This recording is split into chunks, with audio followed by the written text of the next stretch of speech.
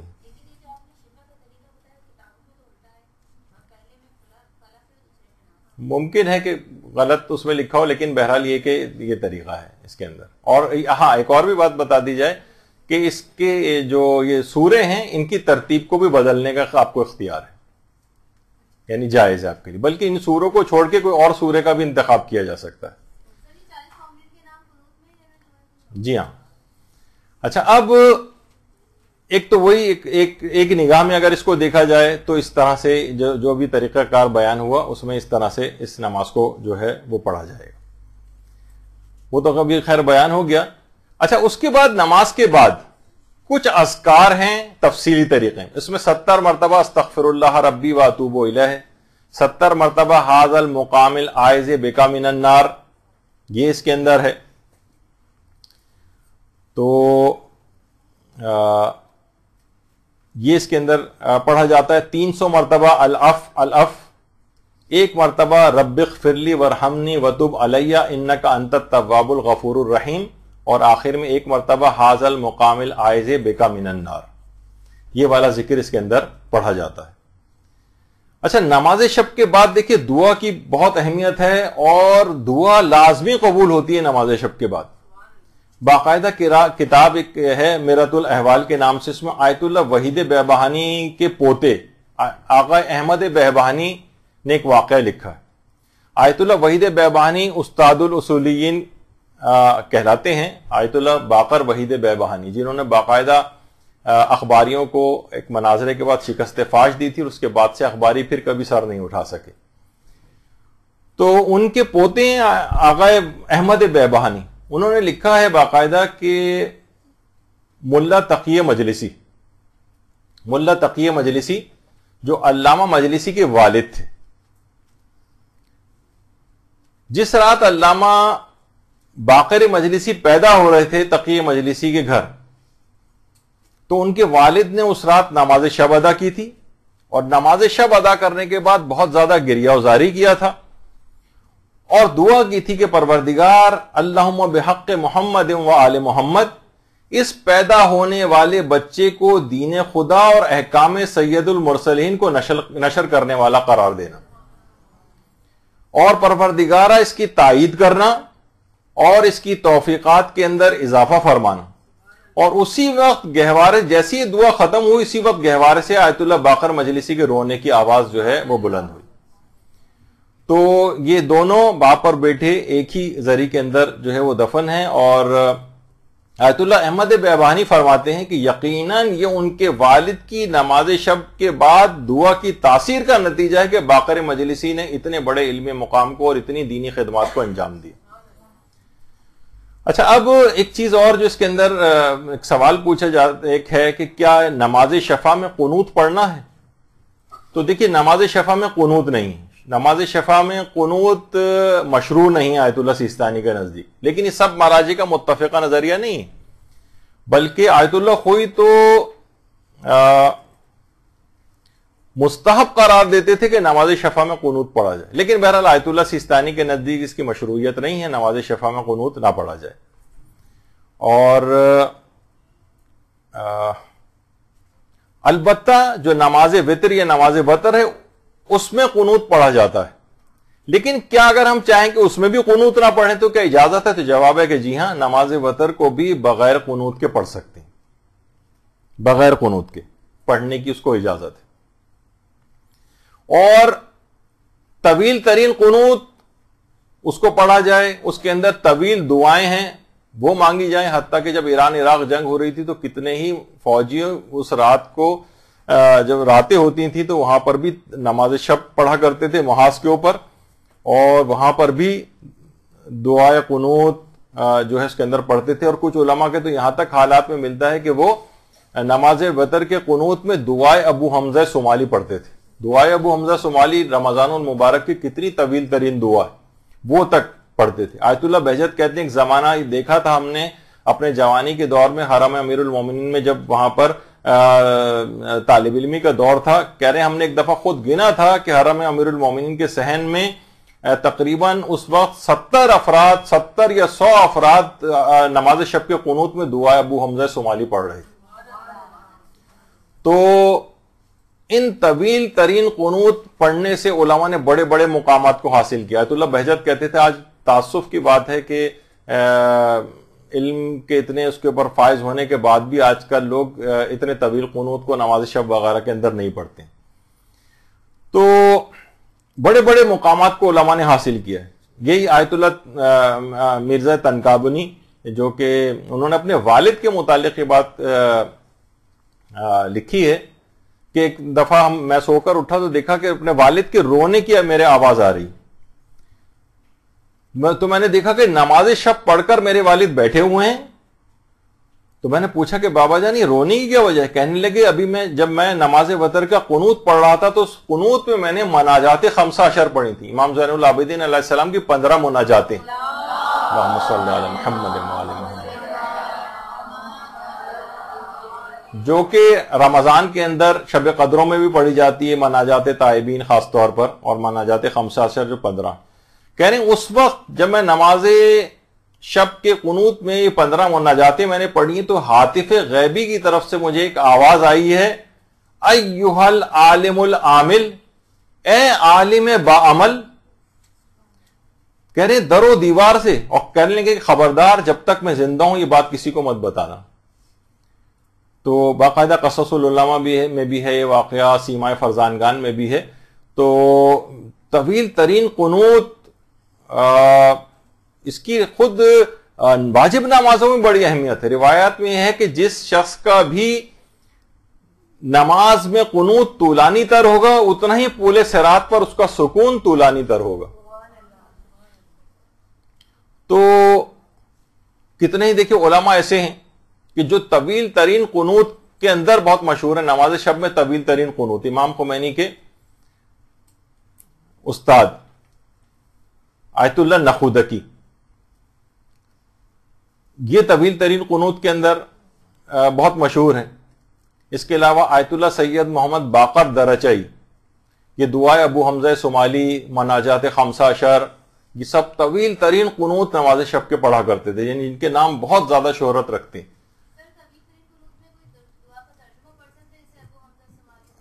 ترجمہ بھی پڑھ سکتے ہیں لیکن عربی میں معصورہ دعائیں جو ہیں وہ پڑھنا وہ زیادہ بہتر ہے. آیت اللہ مرزا نائینی، ان کے طویل ترین، آیت اللہ خوئی کے بھی استاد تھے، ان کے طویل ترین قنوت بہت مشہور ہے۔ اس کے علاوہ ملا ہادی سبزواری جن کی شرح منظومہ وغیرہ بہت مشہور ہے، یہ دعائے جوشن کبیر پڑھا کرتے تھے نماز شب کے قنوت میں۔ تو اس سے آپ اندازہ لگائیں کہ طویل ترین قنوت پڑھنا کتنا زیادہ اہمیت کا حامل ہے۔ اور آیت اللہ حسین بروجردی، یہ آیت اللہ بروجردی جب درس دیا کرتے تھے اس وقت کی ان کی تصویر ہے، تو آیت اللہ بروجردی کا بھی طویل ترین قنوت بہت زیادہ مشہور ہے، نماز شب میں طویل ترین قنوت کا پڑھنا۔ تو دیکھیے اور اس کے علاوہ آیت اللہ نجفی کوچانی، یہ وہی ہیں جن ابھی پھر بار بار بتانی پڑتی ہے چیز، وہ جو پاؤں میں رسی جنہوں نے باندھی تھی، آیت اللہ نجفی کوچانی، ان کا بھی طویل قنوت ہے۔ تو اب لوگ پوچھتے ہیں کہ 40 افراد کے نام لینا ہی ضروری ہے یا رشتوں کے بھی نام لے سکتے ہیں؟ تو دیکھیے سب سے پہلی بات یہ کہ بہتر ہے نام لینا، لیکن نام لینا بھی ضروری نہیں ہے۔ ہاں مثلا رشتے بھی لے سکتے ہیں، میرے والد والدہ، دادا دادی، نانا نانی، بھائی بہن، اس طرح سے کر کے بھی آپ لے سکتے ہیں، رشتے بھی لے سکتے ہیں۔ اور 40 کا عدد کم بھی ہو سکتا ہے اور 40 سے زیادہ بھی نام لے سکتے ہیں، صرف 40 نہیں کہ ہم صرف انگلیوں کے اوپر بیٹھ کے 40 جو ہے وہ گنتے رہیں۔ 40 کا عدد روایتوں میں آیا ہے، 40 کے تو نام لیے جائیں، کم یا زیادہ بھی لے سکتے ہیں، بس آیت اللہ سیستانی فرماتے ہیں کہ اس میں یعنی قصد جزیت نہ کیا جائے، یعنی یہ نہ سمجھا جائے کہ نہیں یہ کم یا زیادہ یہ جز ہے نماز کا، قصد جزیت کے بغیر 40 سے کم بھی لے سکتے ہیں، 40 سے زیادہ بھی لے سکتے ہیں، اس سے کوئی فرق جو ہے وہ نہیں پڑتا ہے، البتہ 40 کا لینا بہتر ہے۔ اور دوسروں کے لیے دعا کریں گے اور اس کے بعد اپنے لیے دعا کریں گے تو لازمی قبول بھی ہوگی۔ تو حضرت زہرا سلام اللہ علیہ صلی اللہ علیہ محمد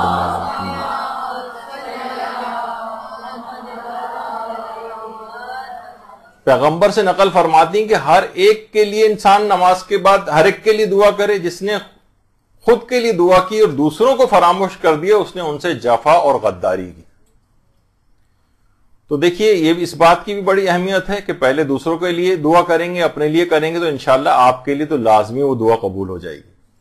پھر ایک چیز اور بھی ہے کہ نماز شب کبھی قضا بھی ہو جاتی ہے، جو پابند ہیں نماز شب کے ان سے بھی قضا ہو جاتی ہے، تو اس کی بھی ایک ممکنہ وجہ بتائی گئی۔ آیت اللہ جواد ملکی تبریزی نے اسرار الصلاۃ کے اندر لکھا ہے کہ کبھی کبھار اگر کبھی کسی سے جو متہجدین ہیں، یعنی نماز تہجد پڑھنے والے، ان سے کبھی نماز شب اگر قضا ہو جائے تو یہ بھی ایک لطف الہی کے تحت قضا ہوتی، یعنی ان کو اس نماز کے قضا ہونے کے اوپر جو افسوس ہوتا ہے تو مزید ثواب پروردگار کی طرف سے عطا ہوتا ہے، یعنی اس میں ان کا اپنا قصور نہیں ہوتا، اپنا قصور یعنی قصور کہ خود سے نماز قضا کریں، لیکن کچھ ایسے حالات اللہ کر دیتا ہے کہ ان سے نماز قضا ہو جائے۔ اس کی ایک وجہ یہ ہوتی ہے تاکہ ان میں سے عجب اور تکبر جو ہے وہ نکل جائے۔ البتہ ایسا کبھی کبھار ہونا چاہیے، ایسا نہ ہو کہ لوگ اکثر و بیشتر قضا کریں پھر سوچیں گے اللہ نے ہمیں جو ہے وہ ایسا کر دیا ہے۔ تو ریاکاری اور عجب یہ بالکل نہیں ہونا چاہیے، جیسے امام خمینی کی سیرت میں امام خمینی کی زوجہ خانم خدیجہ ثقفی فرماتی تھیں کہ امام خمینی اگر جب رات کو اٹھتے تھے نماز شب کے لیے تو لائٹ تک نہیں جلاتے تھے اور اپنے پاس ایک چھوٹی سی ٹارچ رکھی ہوئی تھی، اس کی روشنی میں وہ حوض تک جاتے تھے وضو کے لیے، اور وہاں پہ بھی بلکہ نلکا وغیرہ لگا ہوا تھا، اگر اس کے وہاں جا کر وضو کرتے تھے تو باقاعدہ انہوں نے پہلے سے نلکے کے اوپر ایک کپڑا جو ہے باندھا ہوا تھا تاکہ پانی گرنے کی آواز سے لوگ نہ اٹھ جائیں، ورنہ ہوتا ہے نا کہ آپ اٹھ گئی تو شور مچا مچا کے نماز شب پڑھی جا رہی تاکہ سب کو پتہ چل جائے، نہیں، اس طرح سے اپنی عبادت کو مخفی کیا کرتے تھے۔ تو بہرحال نماز شب کی قضا کو انجام دینے کی بھی بہت تاکید ہے، اور وہ روایت میں نے بیان کی تھی کہ پروردگاران عالم فرشتوں پر فخر و مباحت کرتا ہے۔ البتہ ایک موقع ایسا ہے کہ جس وقت نماز شب ادا کرنے کی تاکید نہیں، وہ کیا ہے؟ وہ ہے بیماری کی وجہ سے اگر نماز شب کسی کی قضا ہوئی۔ آپ نے نوافل کے اندر بھی یہ چیز دیکھی تھی کہ نوافل تاکید نہیں ہے، یعنی پڑھ پھر بھی سکتا ہے، مستحب ہے کہ اس کی قضا پڑھے، لیکن اتنی تاکید نہیں ہے کہ جو نماز نوافل وغیرہ نماز شب بیماری کی وجہ سے اس کی قضا ہوئی۔ تو روایتوں میں یہاں تک آیا ہے کہ نماز شب کو آنکھوں کی روشنی کی طرح سے محبوب قرار دیا گیا نماز شب کی قضا کو. یعنی اگر کوئی شخص نماز شب کی قضا انجام دیتا ہے تو اتنا محبوب عمل ہے جیسے انسان کی آنکھوں کی روشنی اس کے لیے محبوب ہوتی.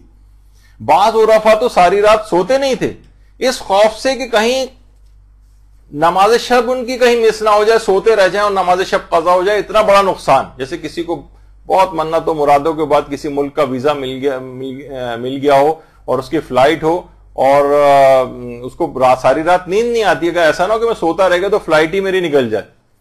یعنی میں نے بہت دنیاوی لحاظ اس لحاظ سے مثال دی, لیکن کہ وہ عرفا سوتے نہیں تھے. اتنا بڑا نقصان ان کو نظر آتا تھا کہ ایک نماز بھی نماز شب کی ان سے قضا ہو جائے.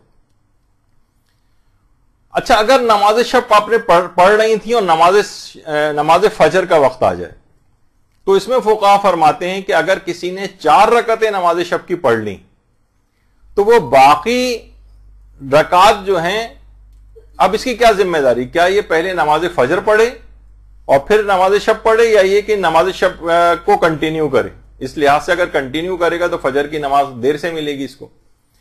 تو فقہا یہ فرماتے ہیں اگر یہ 4 رکعتیں نماز شب پڑھ چکا ہے مکمل, 4 رکعتیں پڑھ لی ہیں اس نے اور فجر کا وقت آ گیا, تو پھر یہ نماز فجر میں تاخیر کرے, باقی نماز شب کی 7 رکعتیں اختصار کے ساتھ مکمل کرے. لیکن اگر نماز شب کی 4 رکعتیں مکمل نہیں کی ہیں, اس نے 3 پڑھی ہیں, 3.5 پڑھی, بہرحال 4 مکمل نہیں ہو, نماز فجر کا وقت آ جائے تو پھر نماز فجر کو پہلے پڑھے اور بعد میں نماز شب کی قضا کے طور پر انجام دے. البتہ ایک موقع اور آقا سیستانی نے فرمایا ہے کہ اگر کوئی شخص اس وقت نیند سے بیدار ہو کہ جب طلوع فجر ہو رہی ہو تو وہ ادا اور قضا کی نیت کے بغیر نماز شب کو پڑھے. یعنی اسی وقت وہ بیدار ہوا ہے کہ جب طلوع فجر ہو رہی تھی, نیند سے اس وقت بیدار ہو, تو پھر ادا اور قضا کی نیت کے بغیر.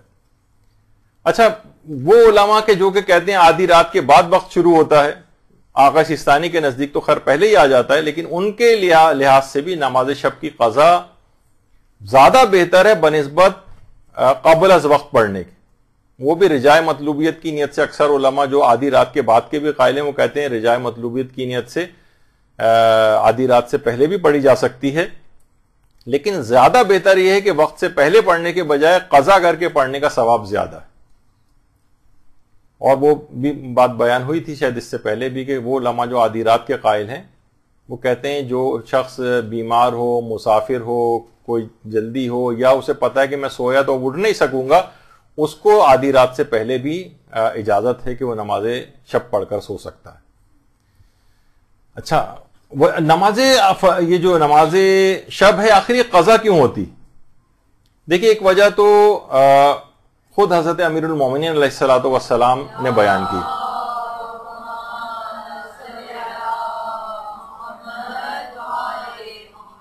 کہ جب کسی شخص نے آگے کہا تھا میں مولا میں نماز شب پڑھنے سے محروم ہو گیا ہوں, تو امام نے فرمایا تھا کہ تم کو گناہوں نے جکڑ لیا ہے. یعنی نماز شب سے محروم ہونے کی ایک اہم وجہ کیا ہے؟ گناہوں کے اندر انسان کا مبتلا ہونا. اور ایک روایت میں خاص طور پر یہ بیان ہوا ہے کہ جو شخص جھوٹ بولتا ہے وہ اس جھوٹ کی وجہ سے نماز شب سے محروم ہو جاتا ہے.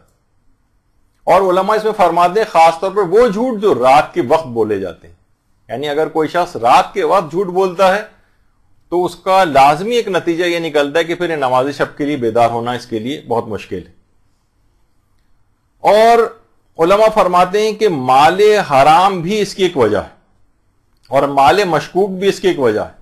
یہی شہید محراب قدوسی جن کا بھی تھوڑی دیر پہلے تذکرہ ہوا تھا, وہ کہتے ہیں نیہاوند کا ایک علاقہ ہے, وہاں پر میں گیا تھا.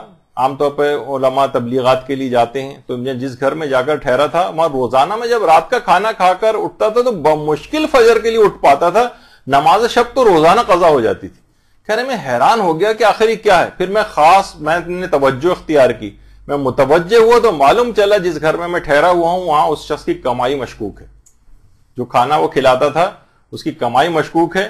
باقاعدہ سیمائے فرزانگان کے اندر شہید محراب آقا قدوسی کا یہ واقعہ ہے. تو آپ سوچیں کہ مشکوک مال کی وجہ سے نماز شب نکلی جا رہی تو صریحاً حرام جس کے پاس آ رہا ہو. اور آیت اللہ مجتہدی تہرانی بڑے علماء کے اندر ان کا شمار ہوتا ہے, جیسے میں نے بتایا بھی تھا کہ رہبر معظم کے چاروں بیٹے انہی کے مدرسے سے پڑھ کر نکلے. تو وہ فرماتے تھے کہ ایک ولی خدا یہ بات بیان فرماتے تھے کہ میں نے ایک دفعہ ایک مکروہ فعل انجام دیا تھا جس کی وجہ سے 6 مہینے تک نماز شب کی توفیق جاتی رہی تھی. یہ تو خیر بڑے علماء اور عرفا کی بات ہے، یعنی ہم اپنے لحاظ سے غور کریں کہ ان کی تو مکروہ انجام دینے پر یا مشکوک مال کے اوپر نماز شب قضا ہوئی جا رہی ہے، یہاں تو پکے پکائے حرام کام.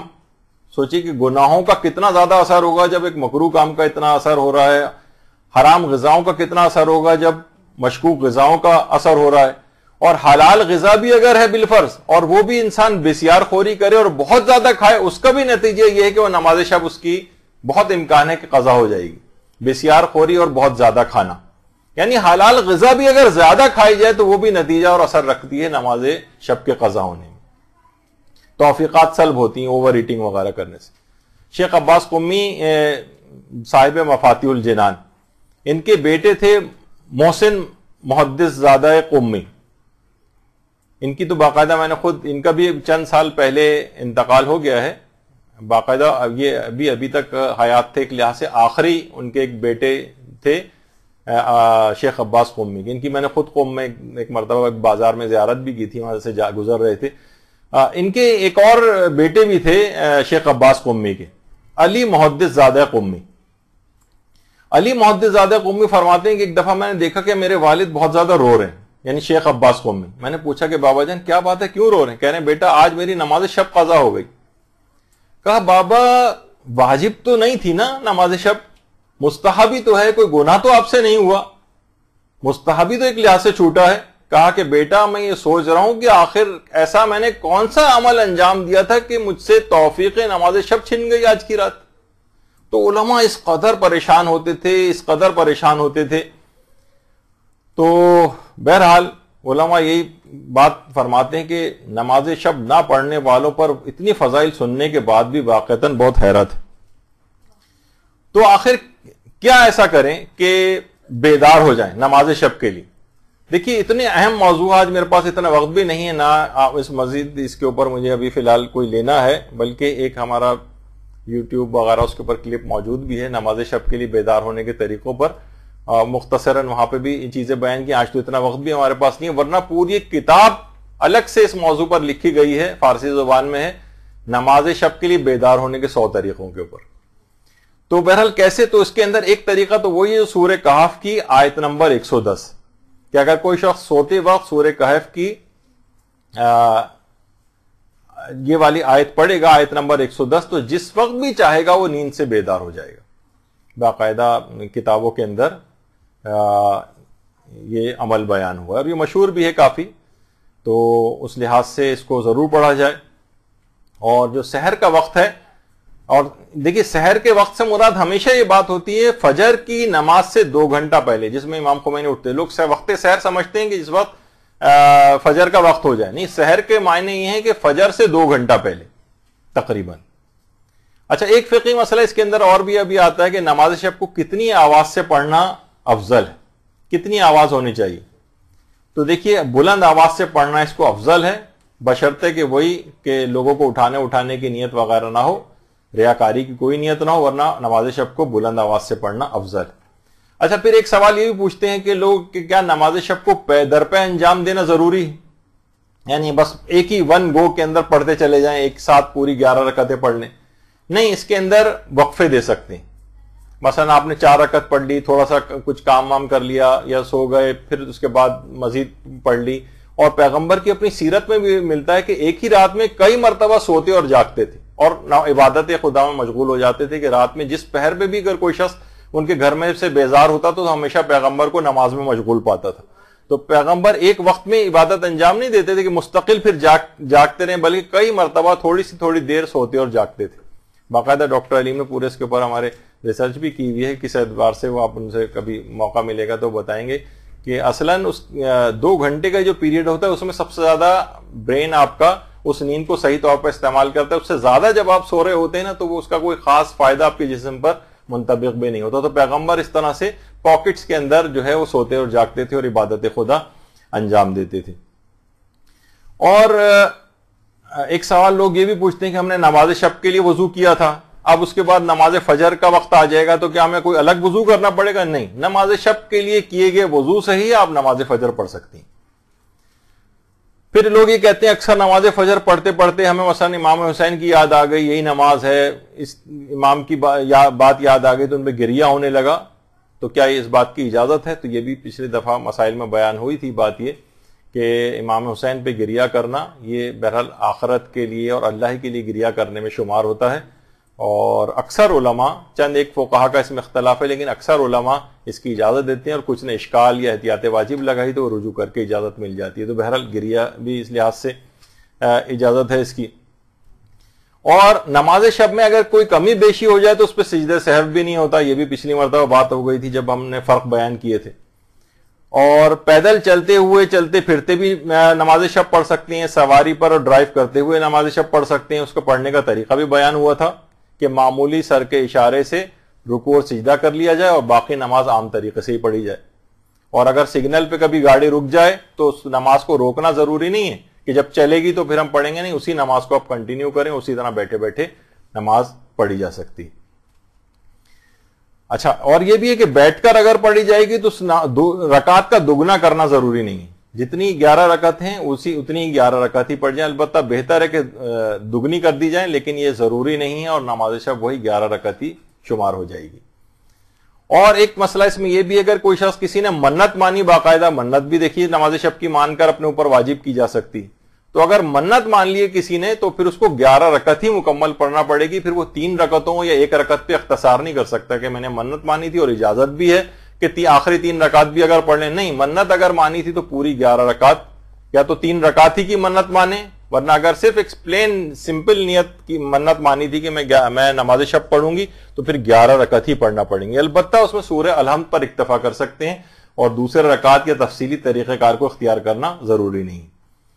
اور اسی طرح سے سفر میں بھی دیکھیے نماز شب کی تاکید ہے، اور مسافر کے لیے بھی اس کی تاکید ہے، اتنی اہم نماز ہے۔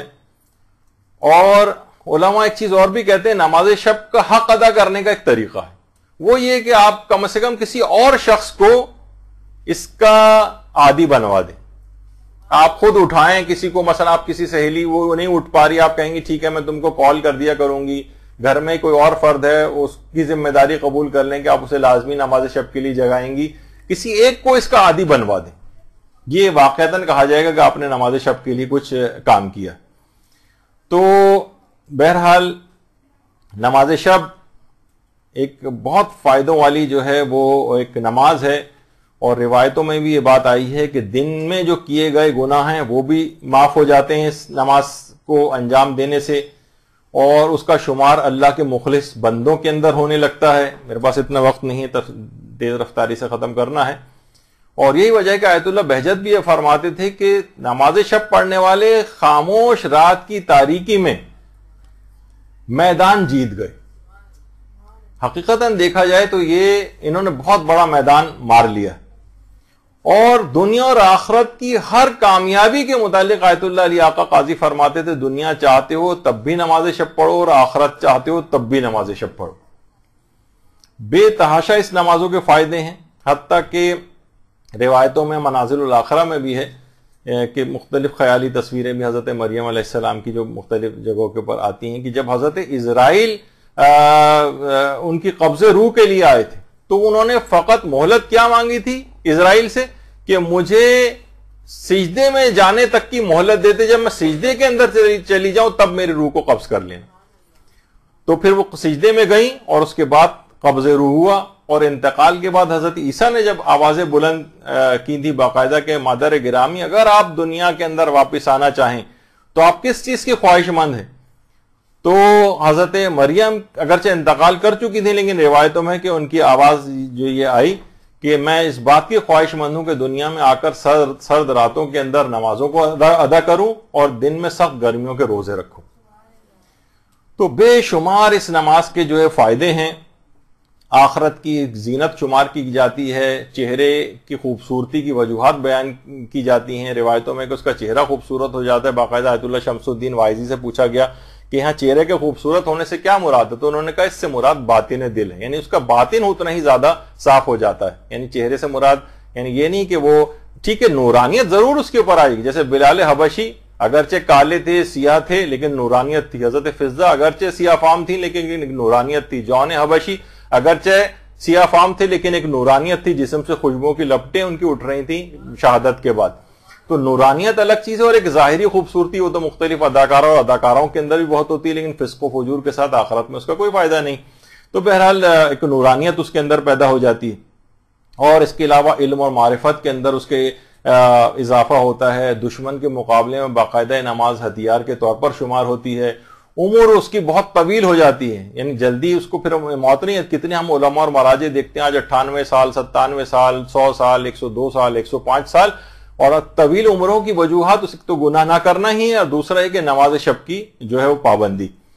ادائیگی قرض کے لیے نماز شب بڑی مجرب نماز سمجھی جاتی ہے. آنکھوں کی بصارت کے لیے بڑی مجرب نماز سمجھی جاتی ہے. قبر کے اندر ایسی نورانیت پیدا کر دے گی, قبر روشن ہو جائے گی. رزق کی اس کی ضمانت ہوتی ہے, یعنی جو نماز شب پڑھتا ہے کبھی تنگی رزق کا شکار نہیں ہوگا.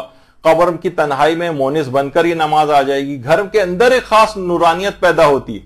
اگر کوئی شخص نماز شب کے پابند ہو جائیں, گھر کے افراد تو لڑائی جھگڑے نہیں ہوں گے, آپس میں تعلقات خراب نہیں ہوں گے, اور ملائکہ کی آمد و رفت وہاں پر ہونے لگتی ہے. بلائیں دور ہونے لگتی ہیں, بیماریاں دور ہونے لگتی ہیں.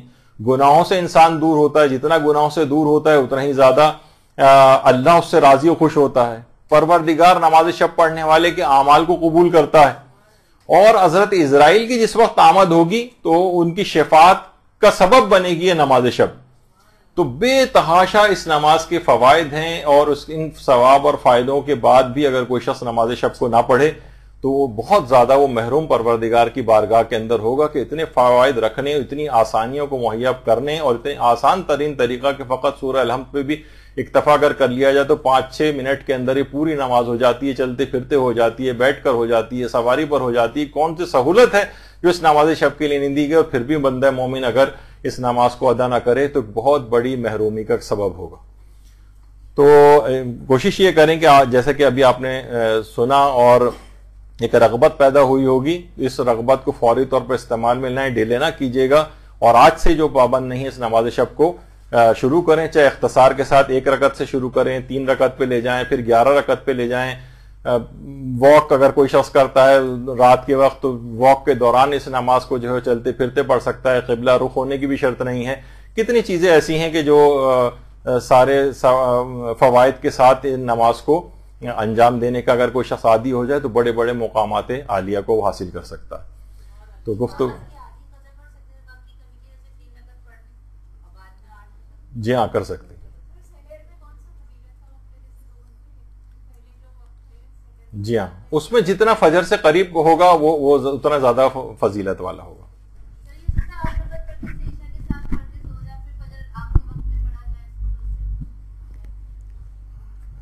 فجر کو اس کی وجہ سے ڈیلے کریں, اتنا ڈیلے نہ کریں کہ وقت فضیلت فجر کا ختم ہو جائے. جیسے ہم نے وہ جو اصول بتایا تھا کہ 4 رکعتیں اگر پڑھ چکے ہیں اور تو فجر کو تھوڑا ڈیلے کر کے مختصراً ان کو مکمل کریں, اور 4 رکعتیں مکمل نہیں ہوئیں تو پھر فجر پہلے پڑھیں, ان کو قضا کی نیت سے بعد میں پڑھیں. وصلی اللہ علی محمد